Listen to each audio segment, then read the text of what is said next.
여러분, 유대인 전통과 문헌에 의하면 하나님께 복받고 천국에 들어가기 합당한 사람들이 있었습니다. 누가 천국에 들어갈 수 있었을까요? 제일 첫 번째는 재산이 많은 부자들이었습니다. 왜냐하면 예수님 당시에 부유함들은 하나님의 복이다라고 생각했습니다.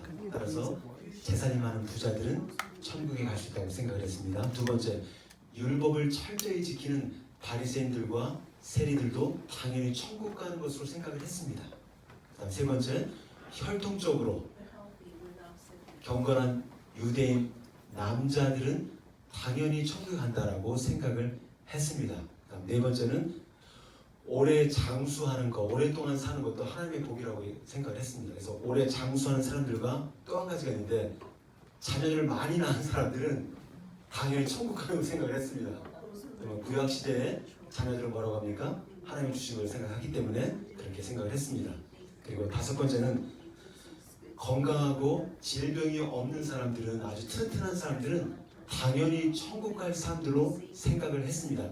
이것이 예수님이 살고 있었던 2000년 전에 유대인의 어떤 문헌과 유대교의 전통에 나와 있는 사실을 제가 말씀드렸습니다.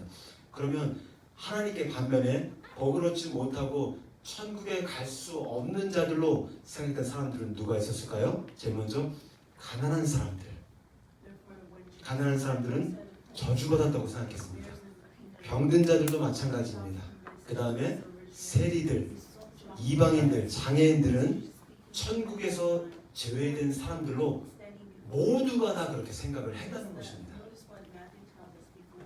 그런데 오늘 본문에 의하면 예수님이 선포하며 말씀하시는데, 심령이 가난한 자는 복이 있나니 천국이 그들의 것이다 라고 말씀하고 있다는 거예요. 아니, 심령이 가난한 자가 복이 있다? 사실 말이 안 되거든요. 이게 가난한 자가 복이 있다? 근데 심령이 가난한 자가 복이 있다? 사실 말이 안 되는 거거든요. 따라서 이 말씀을 들었던 예수님 시대의 청중들에게는, 특별히 랍비들과 유대인 지도자들에게는 굉장히 충격적인 메시지였습니다. 왜 충격적인 메시지였을까요? 자, 질문 드릴게요. 오늘 예수님께서 산 위에서 Sermon on the Mount, 산 위에서 말씀을 전했던 산상수훈 팔복을 예수님이 누구에게 지금 말씀을 전하고 있는 것일까요? 오늘 말씀을 듣는 2000년 전에 예수님의 말씀을 듣고 있는 대상들이 과연 누구였나요?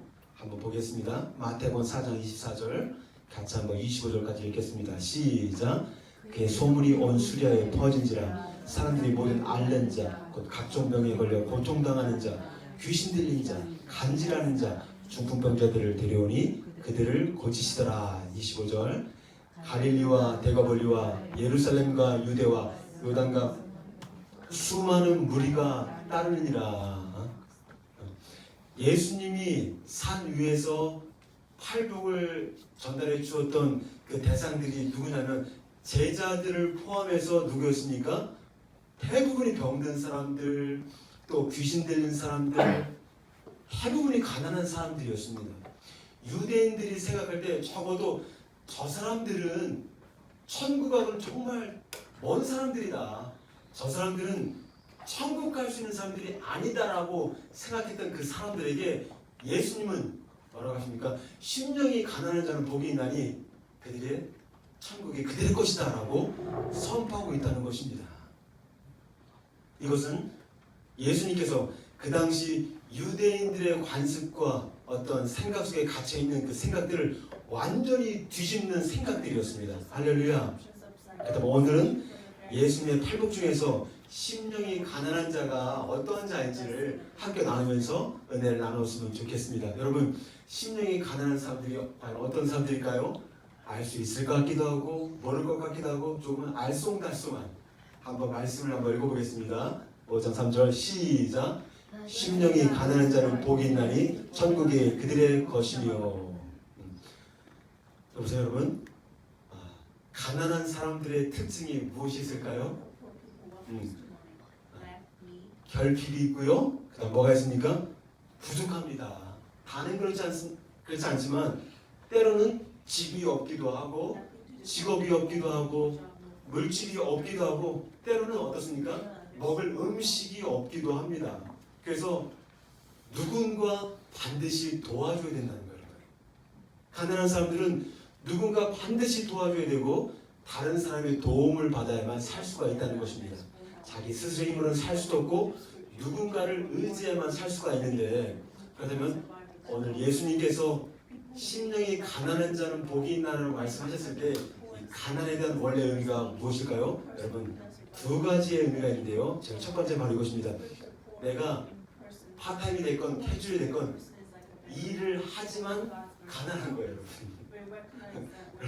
어느 정도 식사 해결은 조금 하지만 그러나 뭔가 이렇게 놀러 다닐 수 있거나 이런 걸 할 수가 없는 거죠. 그렇죠, 여러분? 일을 조금은 하고 있지만 여전히 가난한 상태라는 가난이 있고요. 두 번째는 바로 무엇입니까?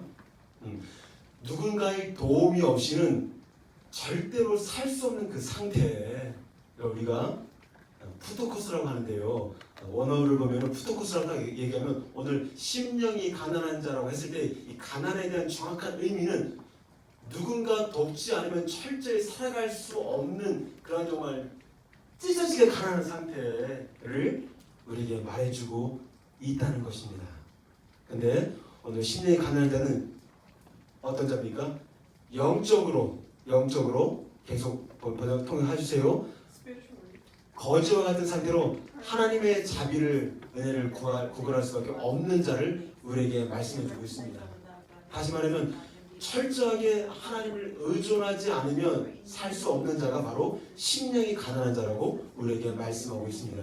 여러분, 똑같은 마태복음 5장 3절인데 CEV라고 해서 Contemporary English 버전을 보시면 이렇게 번역해 주는데, 영어를 한번 같이 한번 읽어볼까요? 봅시다 한번. 시작.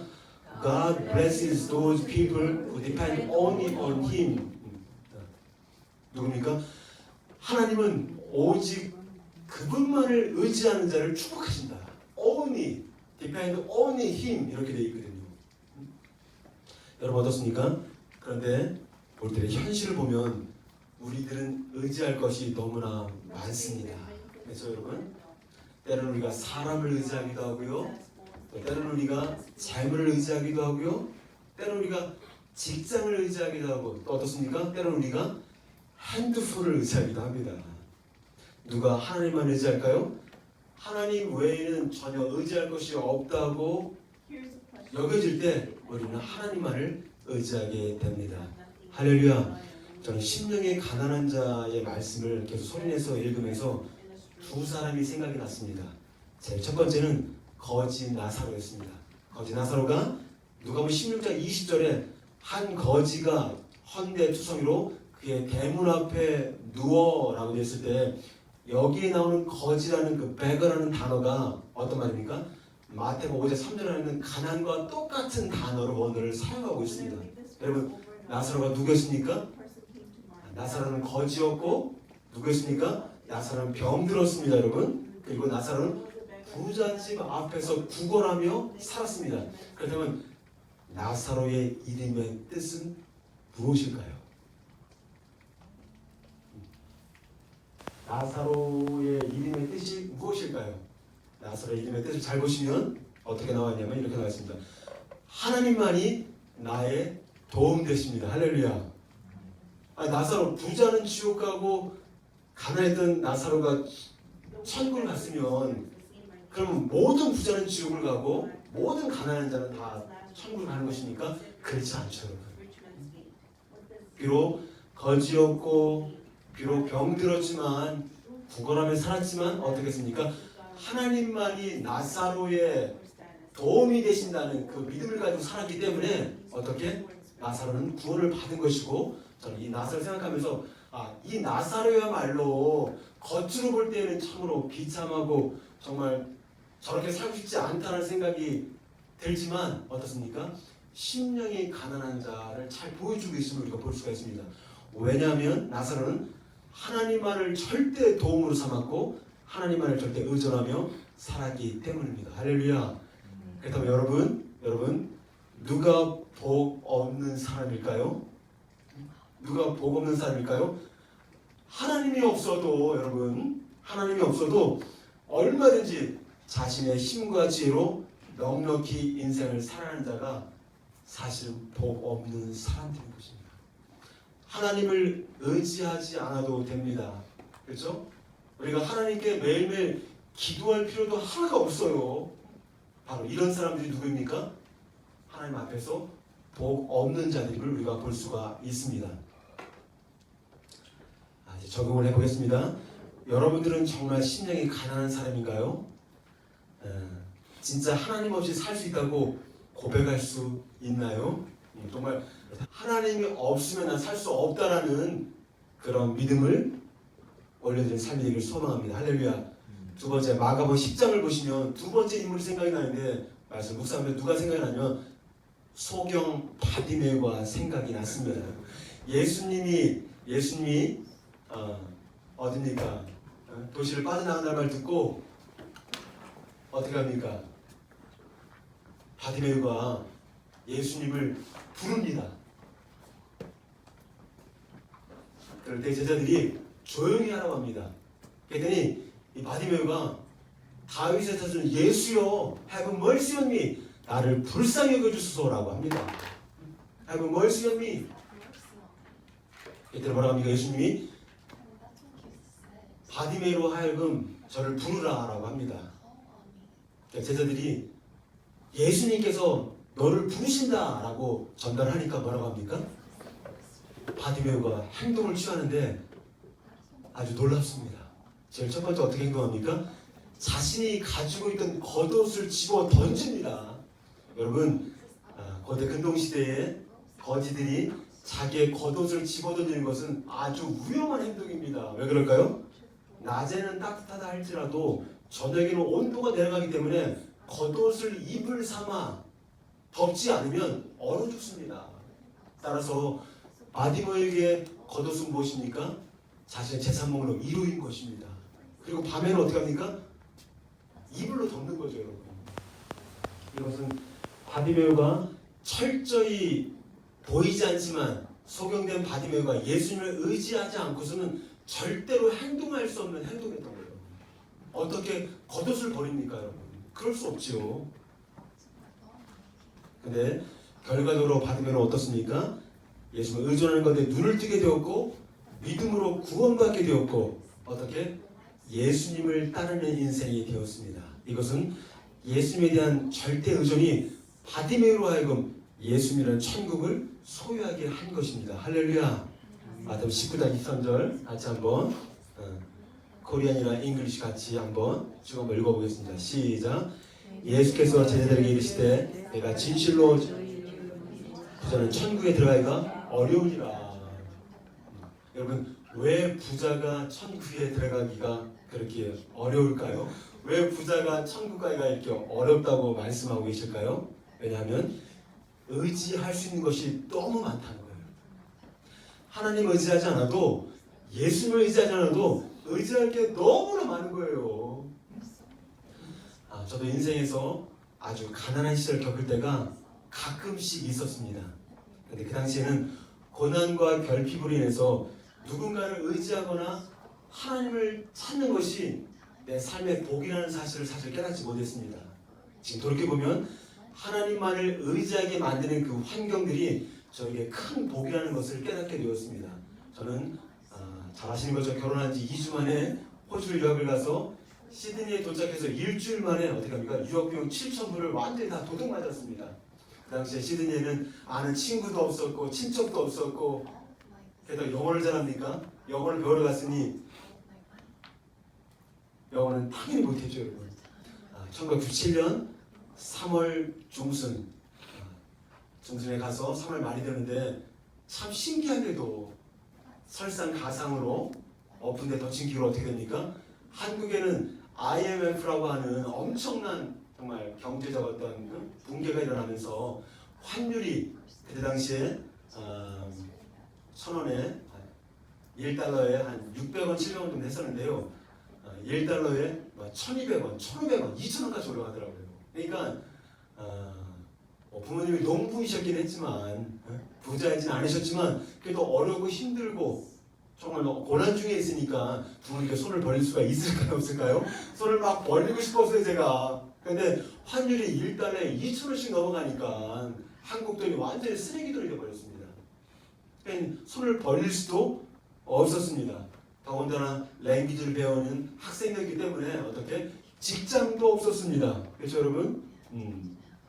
어떻게 살아가야 될지 정말 막막했습니다. 결혼을 해서 가장이 되었지만 어떻게 살아가야 될지 아무것도 보이지 않았어요 정말. 다시 한국으로 리턴하고 싶었지만 갈 수 있는 환경도 아니었고 또 여기서 버티자니 돈도 없고 아는 사람도 없고 백도 없고 아무것도 없으니 어떻게 버텨야 될 것인가 참 막막했습니다. 정말 저에게서는 예수님 믿고 나서 가장 큰 위기를 맞았던 것 같아요. 정말 예수님밖에는 의지할 분이 없음을 저는 보게 되었습니다. 그때 당시에 낮에는 랭귀지 공부를 쭉 하고 저녁에는 시드니에 있는 모든 저 유치원들 다니면서 청소일을 제가 하기 시작했습니다. 그리고 들어오면 12시가 되고요. 씻으면 1시가 되죠. 그러면 한 4시 정도면 일어나고 또 4시 반에 새벽 기도가 있으니까 정말 주님께 부르짖고 주님을 찾지 않으면 못 살겠더라고요. 너무너무 피곤했지만 어떡하겠어요 여러분. 믿을 수 있고 구할 수 있고 찾을 수 있는 분은 하나님 한 분밖에 없었습니다. 할렐루야. 그런데 그렇게 정말 간절한 가운데 하나님을 찾게 되었을 때 여러분 어떻습니까? 나의 마음이 천국 되시는 예수님으로 가득 차는 것을 경험하게 되었습니다. 할렐루야. 부자가 천국 들어가기가 왜 그렇게 어려울까요? 부자는 의지할 것이 너무 많아서 결정적으로 어떻습니까? 하나님을 찾지 않습니다. 여러분 지난 한 주를 살아가면서 한번 잘 생각해 보세요. 여러분 어떻게 하나님을 많이 찾고 구하셨습니까?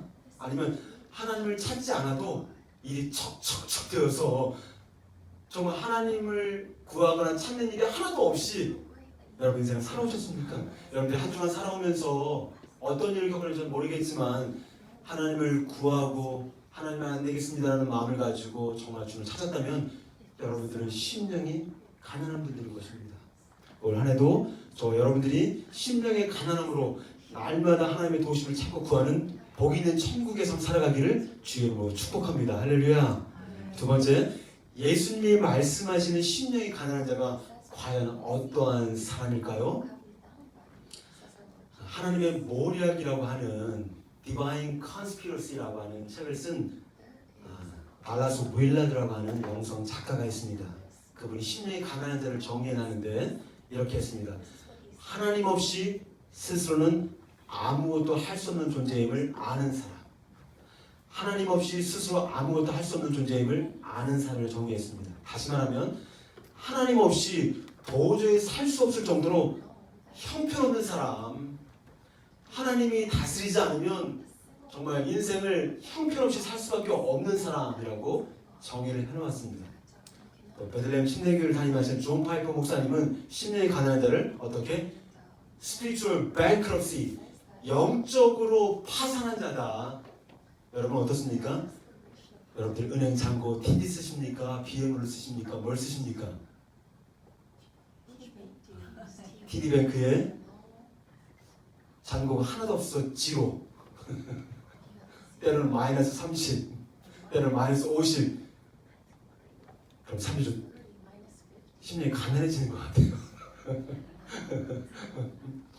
통장에 쓸 돈이 하나도 없는 어떤 통장이 완전히 bankruptcy, 파산된 자라고를 심령이 가난한 자로 이야기해 주고 있고요.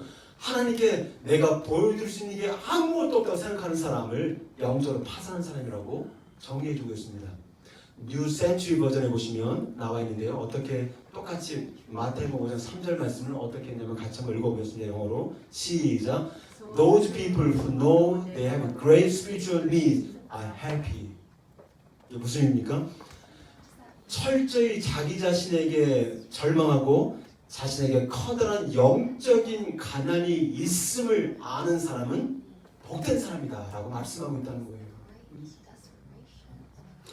오늘 예수님의 팔복 말씀을 듣고 있는 사람들은 어떤 사람들입니까?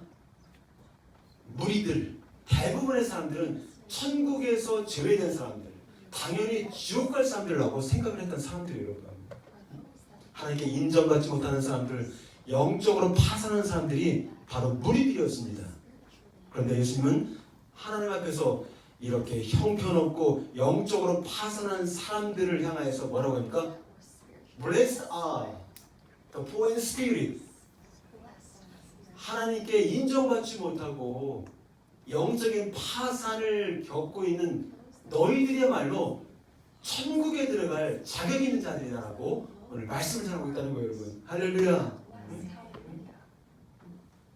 따라서 가난 때문에, 질병 때문에, 무능함 때문에 절망 가운데 살 수밖에 없는 무리들에게 예수님의 말씀은 진짜 복음의 소식으로 들렸던 것입니다. 유대 문화에서 유대교는 계속해서 사람을 구분합니다. 어떻게 구분합니까? 천국에 들어갈 사람과 지옥에 들어갈 사람. 율법을 잘 지켜서 천국에 들어갈 사람, 율법을 지키지 못해서 지옥에 가야 될 사람, 계속 사람을 계속 구분합니다. 경건한 유대인 남자는 천국에 들어갈 사람, 그 다음에 이방인들, 여자들, 병든 자들, 장애우들, 장녀들, 세리들은 모두가 다 지옥에 들어갈 사람들, 이렇게 계속 구분을 했습니다. 그런데 예수님은 유대교의 잘못된 편견과 구분을 완전히 뒤집으시고 오히려 사회적으로 소외되어 있고 가난하고 병들고 하나님께 버림받았다고 생각하는 무리들 향해서 너희들이야말로 참으로 복된 사람들이다. 천국이, 왜냐하면 천국이 바로 너희들을 위한 것이라고 지금 역설적으로 복음을 오늘 선포하고 있는 것입니다. 할렐루야. 오늘 누가복음 18장을 보시면 바리새인들과 세리의 비유가 등장합니다. 바리새인이 어떻게 기도합니까? 바리새인이 여기 기도하잖아요, 그렇죠? 하늘을 향하여 손을 들고 하나님께 기도합니다. 나는 누구들처럼 토색도 안 했고 불의도 하지 않았고 간음도 안 했고 세리들과 같이 아니면 감사합니다. 나는 금식도 하고 11조도 합니다. 라고 하면서 이렇게 기도합니다. 어떻게 합니까? 바리새인이 기도하며 나아갈 때 자신의 의로움을 계속 드러내면서 기도합니다. 반면에 세리는 어떻게 기도합니까? 하늘을 향해 쳐다보지도 못합니다. 그렇죠? 가슴을 치면서 Lord, have mercy on me. 나를 불쌍히 여겨주소서. I'm a sinner. 나는 죄인입니다라고 이렇게 고백을 하고 있습니다. 세리는 하나님 앞에서 영적인 절망과 자신이 영적으로 파산한 모습을 그대로 보여주고 있습니다. 그런데 결과가 어떻습니까? 예수는 의롭다고 생각했던 바리새인의 기도가 아니라 오히려 영적 파산을 선포하고 죄인이라고 가슴을 쳤던 세리의 기도가 의롭다함을 받았다고 공개적으로 말씀해 주셨습니다. 할렐루야. 저는 바리새인의 기도와 세리의 기도를 살펴보면서 정말 심령이 가난한 자의 기도와 심령이 가난하지 못한 자의 기도가 정말 기도 스타일이 달라도 너무 다르구나라는 걸 좀 보게 됩니다. 어떻게 다를까요, 여러분? 잘 보세요. 나는 바리새인적 기도를 하는지 아니면 세리적 기도를 하는지 잘 한번 보시기 바랍니다. 먼저 심령이 가난하지 않은 바리새인의 기도를 살펴보시면 어떻게 합니까?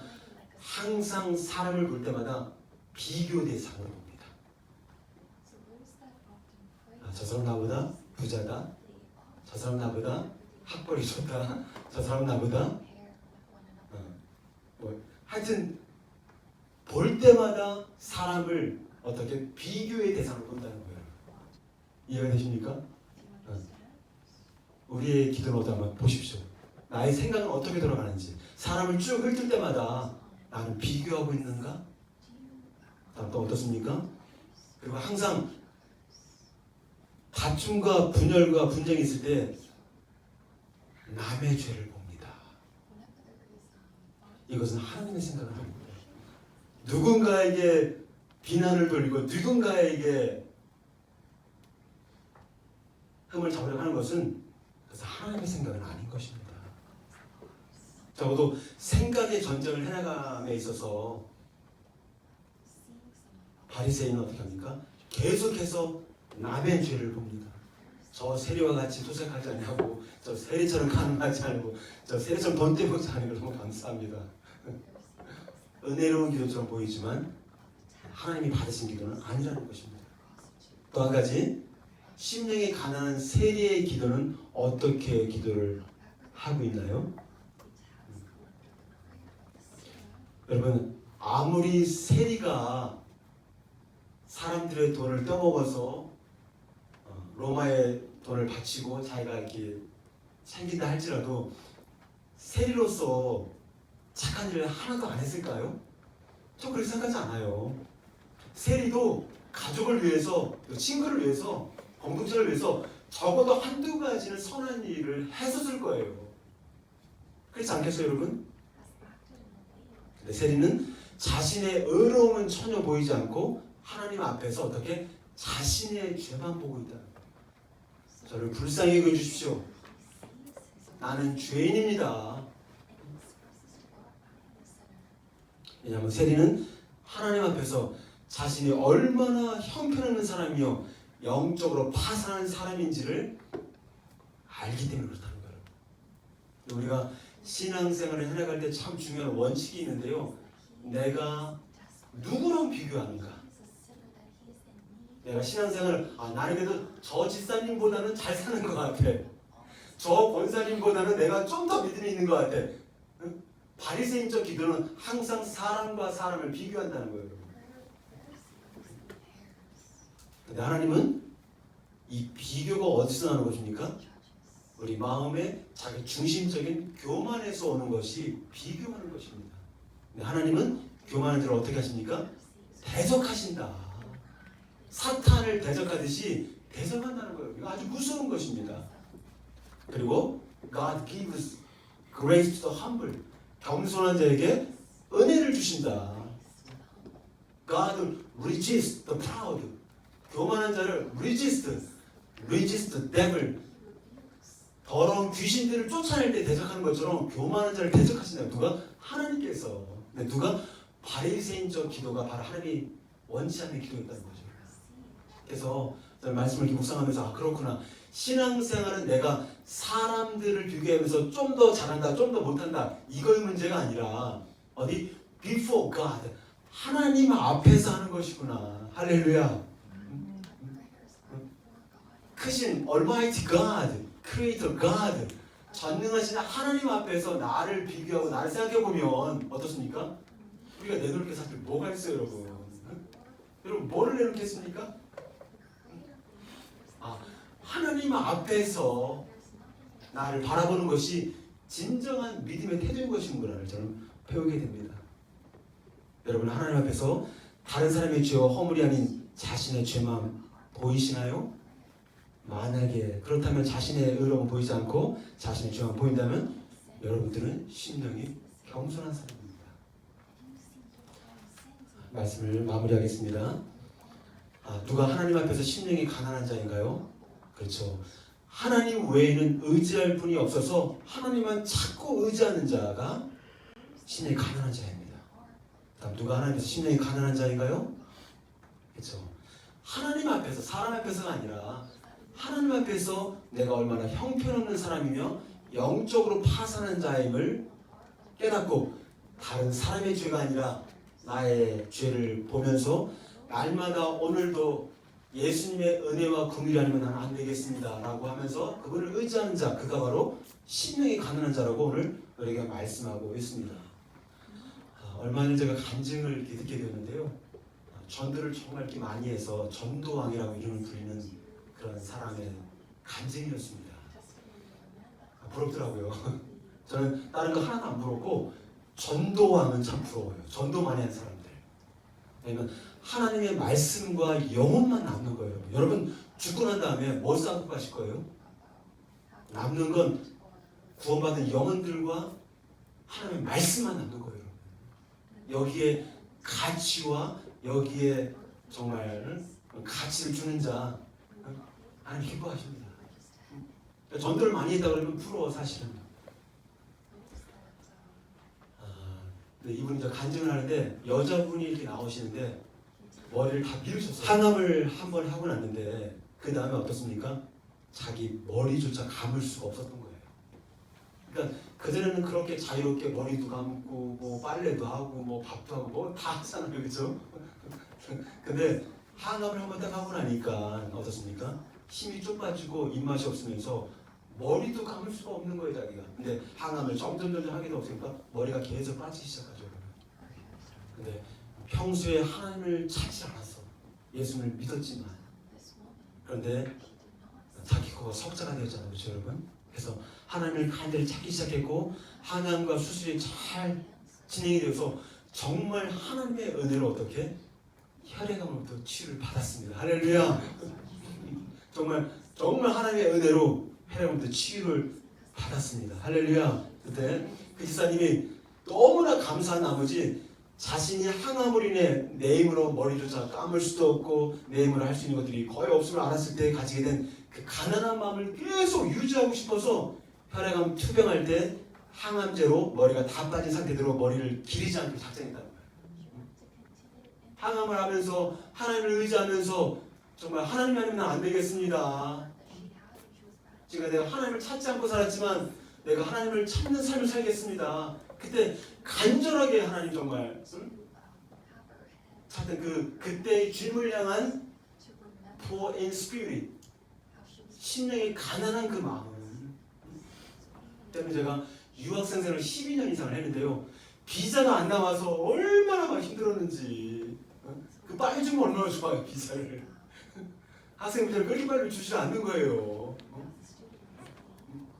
또 여러분들 또 영주권을 받을 때 어땠습니까? 뭐 그냥 쉽게 안 나오잖아요, 여러분. 수많은 대가를 지불하면서 정말 어려운 가운데 가난한 10년 가운데 받지 않았습니까? 근데 이분이 혈액암을 치유받으면서 그 어려운 시절에 머리가 빠지면서 고통을 당하면서 정말 나는 하나님이 아니면 안 되겠구나. 그때 가지던 정말 그 가난한 마음을 정말 유지하고 싶어서 이제 머리가 자라도 머리를 깎는 거 자기가. 아침마다 거울을 쳐다보면서 자신의 머리를 보면서 오늘도 나는 하나님이 아니면 안 되는 자다. 오늘도 내가 가난한 심령으로 하나님을 찾는 삶을 살았으면 좋겠다. 그래서 여러분 저도 개인적으로 어려운 상황이나 고난이나 또 질병이나 또 어떤 사고라든가 이런 거 좋아하는 사람이 어디 있어요, 여러분? 그러나 인생을 살다 보면 예상치 못한 일들이 우리에게 일어날까요? 안 일어날까요? 일어난다는 거예요, 여러분. 그렇게 질병으로 인해서 또 누군가의 죽음으로 인해서 또 사업의 어려움으로 인해서 간절한 마음을 가질 수밖에 없는 그 상황이 되는 것에 대해서 싫지만 그러나 하나님은 그런 순간들을 사용하여서 우리의 가난한 심령을 통해서 계속해서 주님 나라가는 그날까지 하나님을 찾는 심령으로 살아가기를 원하고 있다는 거예요. 할렐루야. 할렐루야.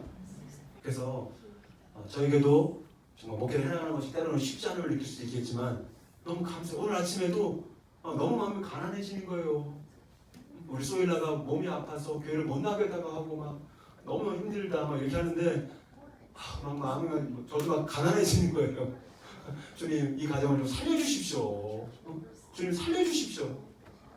제가 어떻게 할 수가 없잖아요, 그렇죠, 여러분? 그래서 우리가 인생을 살아가면서 알 수 없는 일들을 많이 겪게 될 텐데 그 안에서 그것으로 인해서 그 문제로 인해서 내가 주님 앞에 가난한 마음을 가질 수 있다면 그것도 하나님의 복인 것입니다. 할렐루야. 그러한 자들에게 심령이 가난한 자에게 그게 바로 복이다. 왜냐하면 천국이 바로 그렇게 심령이 가난한 자에게 임했기 때문이다 라고 우리에게 말씀하는 것입니다. 저는 세상에 간증을 들으면서 정말 예수님 안에서 심령이 가난을 살아가는 것이 얼마나 소중한지를 다시 한번 깨닫게 되었습니다. 그렇다면 이렇게 소중한 심령이 가난한 자의 삶이 어떻게 내 안에서 이루어질 수가 있을까요? 사진 한번 보여주시면 선하고 아름다운 삶이라는 책을 쓴 제임스 브라이언 스미스 교수님이 계십니다. 여기서 예수님의 팔복은 인간의 노력으로 주어지는 복이 아니라 오직 하나님의 은혜로 주어지는 복이라고 말씀하고 있습니다. 여러분 마태복음 5장과 6장과 7장을 보세요. 심령이 가난한 자, 애통하는 자, 목마른 자, 그 다음 쭉 5장, 6장, 7장이 산상수훈의 교훈인데 거기에 또 뭐가 있습니까? 너희는 이렇게 말들었지만 계속 하나님의 말씀을 계속 말씀하시는데 원수를 사랑하라 해서 너무 많은 말씀이 있잖아요. 근데 저는 산상수훈 말씀을 5장, 6장, 7장을 읽고 나서 가장 결론은 뭐냐면 절망감. 나는 이거 못 지킨다. 나는 절대 못 지킨다라는 생각이 들었습니다. 원수사랑 여러분 됩니까 이게? 응? 여러분의 마음을 정말 너무 힘들게 했던 사람들, 그 사람들 쉽게 용서하고 이게 잘 됩니까? 참 어렵죠 여러분. 그렇죠? 네, 잘 들으세요.